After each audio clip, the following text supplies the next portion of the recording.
welcome back to Upper Worldwide.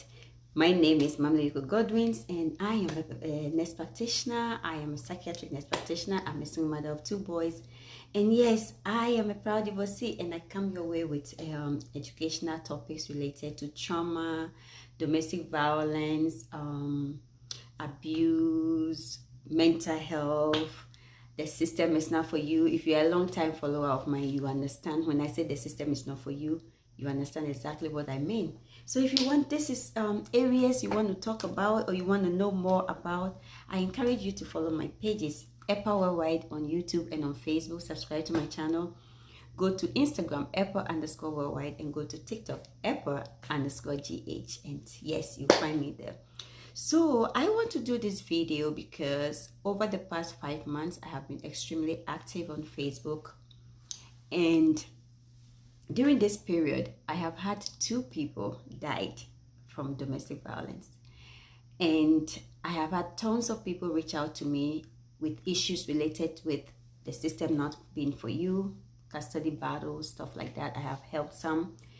And one thing I want you to understand is when you are dealing with custody battles and visitation, and you're dealing with a narcissist, trust me, 9 out of 10, it is just the paperwork they want. Once you get out of court, expect that they will not be compliant with the court order. Expect that they will be a truant. When it's time for you to retain the kids so you can also move on with your life, to go to work, have other activities planned, work activities, life activities, anything, social activities that you plan to engage in while the kids are gone. That is the period that you are not going to have the reliability you need from the other parent. Means compliance. The same children they fight for with their whole breath, fight you for in court to get an order that favors them on paper. It can, whatever that means. In my case, it was, oh, I want custody. And soon as they get the custody, you are stuck with the kids. So you are stuck with the kids, you can make decisions for the kids, yet they are in charge of the kids on paper. You can make decisions for the kids. They have to have them, they don't have them, you have them. It's all about power control. Yes. So why I have started this trauma series is that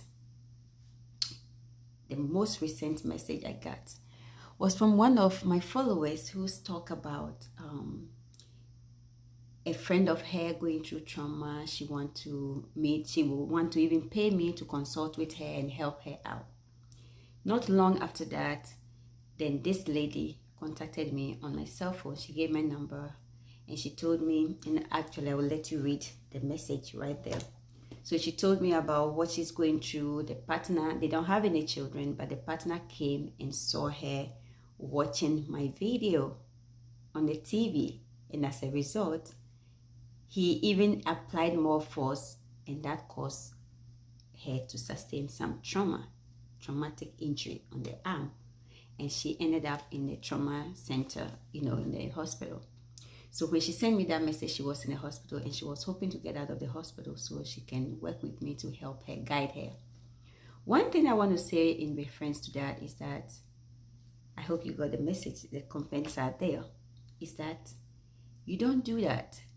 That's not how you leave a traumatic scene. When you are planning to learn more about your trauma, understand that you cannot get up and not protect yourself. Basically, you are in the house with your abuser, with your perpetrator, and you are watching something that is contradictory to the perpetrator's vision and mission about you, your life. So you put my video on the television and the person walks in. How do you think that's going to help you? When you are dealing with a perpetrator, right, you must be ahead of the game. You must be secretive. Not secretive to harm them, but secretive to protect you. You cannot go and threaten an abuser that you want to leave. You cannot go and threaten an abuser that if you don't do this, I'm going to leave you. I'm tired of this, I'm going to leave. No, you don't do that. You make sure you have your emergency bag packed somewhere. your extra spare key somewhere. When you're dealing with the perpetrator's back should be always inside. Your back should be always outside, facing the doorway. So when he strikes, you are out. Listen, if you don't have any way to escape, you can scream. You step out and scream till you get help. You get somebody helping you. You know? So reason why I was concerned, I wanted to let you guys know that's not how you live an abusive relationship. You do not announce, and you do not do things that will make the perpetrator feel threatened. And especially when you don't have children. When you don't have children with them, they have not accomplished their mission. They haven't finished you yet. It's when you have children with them, then they know, oh, they can always remote control you even if you leave. But when you don't have children yet, understand that they still have you and they will do anything to keep you, or nobody else will have you. So that's not how you live an abusive relationship. You always have to have a number, somebody that will come to your aid number on a speed dial. You can always make arrangements. Whenever you hear me call and I'm not talking, you should be running to come to my house. Whenever, always communicate with somebody, a confidant, somebody that will always stay by your side, fight for you, drop everything they are doing to come to your aid. But that was the biggest mistake she did, playing my video. In that case, you have a cell phone. I know you want the big screen and all, it's true. But the content for which I'm risking my life to teach,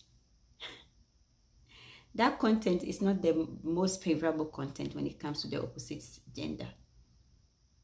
Because that is supposed to be arming you and everybody that is in that situation as to how they are going to exit, how they are going to stop it, how they are going to seek help.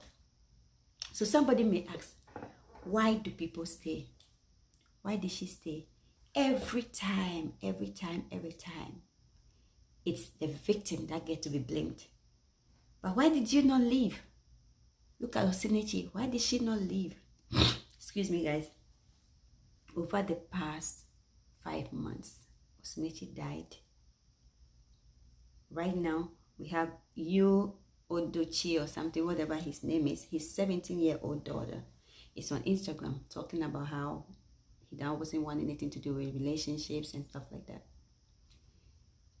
Violence, abusive relationships affects everybody. Not just you, not just your children, not just your wife, not just the extended family, but society. These children have friends. Have you wondered how their communication with their friends about what they go through affects their friends' perception about marriage, relationships, and as to whether they want to even then venture into it? Have you wondered about the depression, the anxiety, the PTSD, the panic attacks, the sleepless nights that your behavior as an abusive person causes these kids? But one reason why I want to talk today is we're going to be exploring this topic for a long time. One of the reasons why people don't want to leave is what? Comfortability. Comfort. When somebody is in an environment where they probably don't pay bills, they probably don't work, they probably are codependent, they probably don't are very private people. The fear that somebody is going to know their business, the desire that I want to keep everything quiet, the desire to feel like I'm in control. This is my comfort zone. I don't want to start all over again. Oh my goodness. The fear of the unknown. The fear of the unknown. Oh, who is going to want me with 2 children and no husband? So what? If you remain single with 2 kids, so what? With 10 kids, so what? One thing I want you to know is staying in that abusive relationship destroys you long term, destroys your happiness, destroys your mental health, destroys your self-worth, your self-confidence, and it destroys your life a very long time. It destroys the people involved in your life. It destroys everything you have in the world. It destroys your interpersonal relationships, because you get to the point where you become guarded. You are always ready to pull a trigger. When somebody is saying something that you won't even take your time to pay attention, listen to it completely and in its entirely, whatever they say entirely, and you quickly jump and react. You're always ready to react. Versus, okay, yeah, I'm not sure if I understood you, but yeah, maybe you can explain yourself a little more so I can better understand you. Another thing that research has suggested that affects people, don't forget I talk about comfortability. People would like to remain in their comfort zone. You see, so when it comes to comfortability, living out of your comfort zone, you don't want to start all over. You don't want people to know your business. You want to be protective of your privacy. We don't want change. Change is uncomfortable. Change comes with work. Change comes with action. But because we are so comfortable with the known, and we are not comfortable with the unknown, because unknown comes with change. Unknown comes with doing. Unknown comes with taking actions and doing the job required. That is why people stay in abusive relationships. But think about all the negative effects that it can cause you at the long run, and consider leaving. Research suggests that girls from the age of 16 to 24 are at the highest risk of intimate partner violence or domestic violence. And then out of those population, 500 of them in the United States get killed each year by their intimate partners. Think about how that, until my dad died like last year, when in my adult years and experiencing how grievous, I will tell you, when you do that and you stay and you hurt yourself and you get yourself killed, it affects so many people. The pain it leaves in our hearts behind is not good. So don't be selfish and remain in those situations, because we do love you. Your family love you, your friends love you, and it hurts so bad. It hurts like a wound, like a piercing in the heart to lose you. It is expected that men are the most perpetrators than women. However, men also are victims of abuse or intimate partner violence. According to research, 85% of men are the perpetrators. I want you to also understand that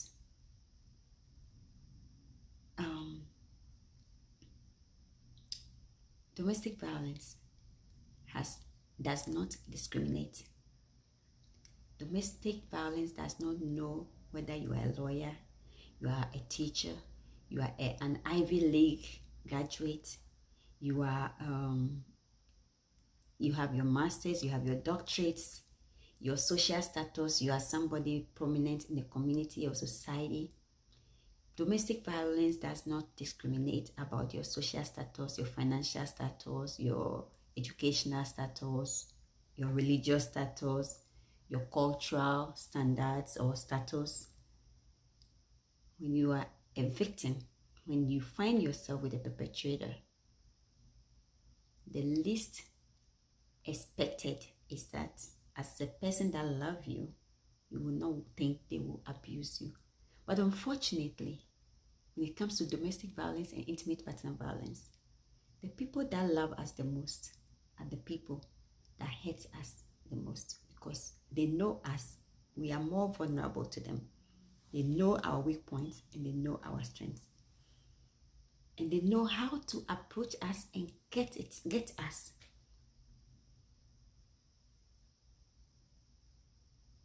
Think about it. Would you rather stay and end up in a diseased land, or you rather run, escape, seek help, and stay here with us? The consequences of accepting and tolerating and enduring domestic violence trauma is unimaginable. Domestic violence is unacceptable. I want you to start listening to blogs that talk about domestic violence. Consider joining my platform and learn to escape. Learn to escape the right way. I need to do a different video that will just talk about how to escape an abusive partner or relationship. Another reason why people stay, you ask, why do they stay?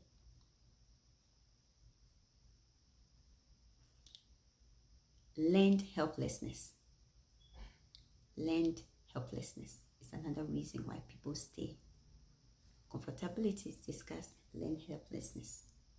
What is learned helplessness? There is a research conducted by a scientist or somebody in Pennsylvania in 1967. In that research, there was this gentleman, Martin Seligman, conducted a research that involved a group of dogs. The first group of dogs were taught they are going to be mildly shocked by electrical cord, right? And then when they get that shock, they taught them how to escape and jump over the bar to a section that doesn't have the electrical shock bars to shock them.